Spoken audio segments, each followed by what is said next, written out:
fellas, Edge 4006 here, just doing a video review on Palmetto State AR-15 strip lower that I got in combination with the lower parts kit that came with this Magpul POE grip. Well, this is a Blem lower, and if you look at it, you can see a couple little marks right there, little marks, imperfections in the finish.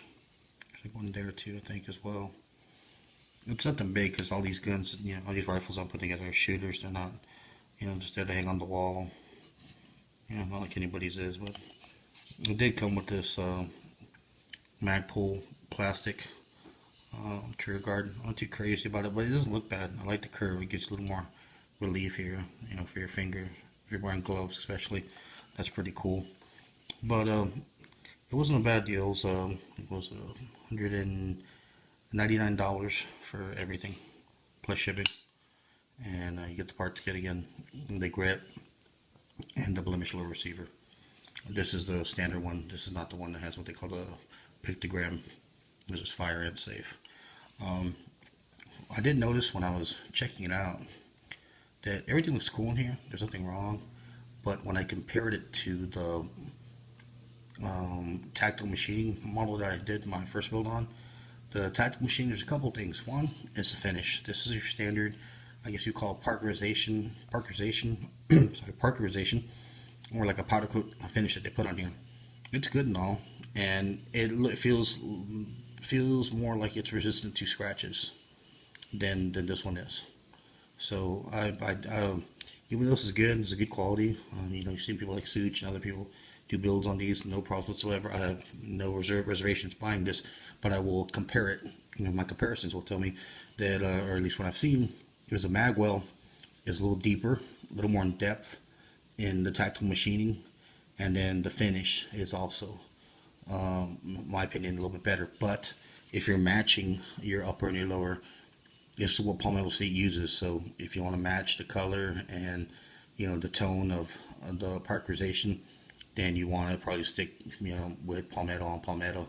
If you're gonna, like when the tactical machine one on the Palmetto State upper, you look at them and you can tell that there's a little bit of an offset there. It doesn't bother me again because it's all about functionality, that these things are working, operating, with no issues. It's a multi-caliber 5.56 223. The other thing, putting in the parts, some of these parts are real easy to put in, some are a little more difficult. Things went smoother. This one only took me like 40, not even 30 minutes to put together, minus a couple springs I had to chase. But one snag I did hit, I didn't like, was this. Now it's working like a charm after working it. But initially, this sucker here, I did it right, set it in.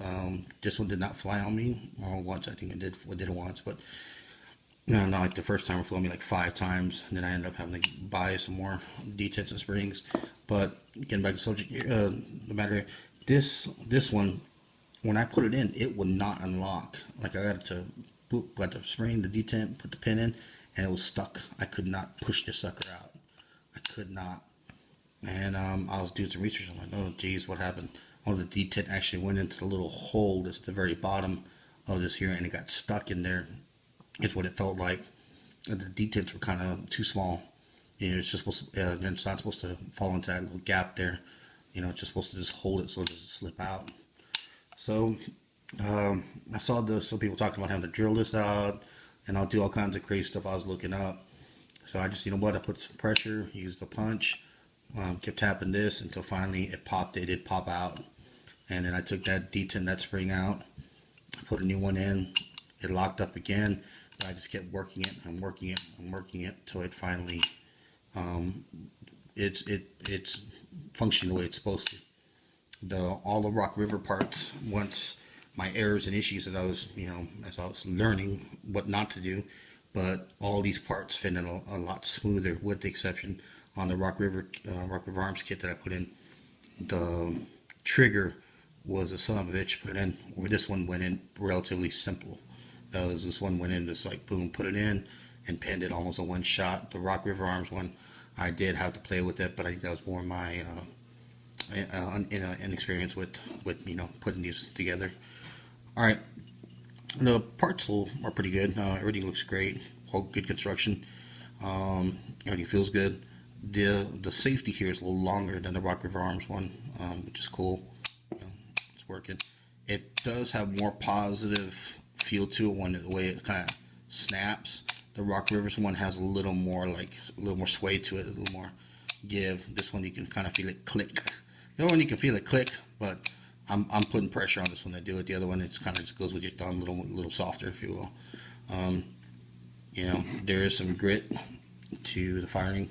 You know, you feel some grit on that trigger.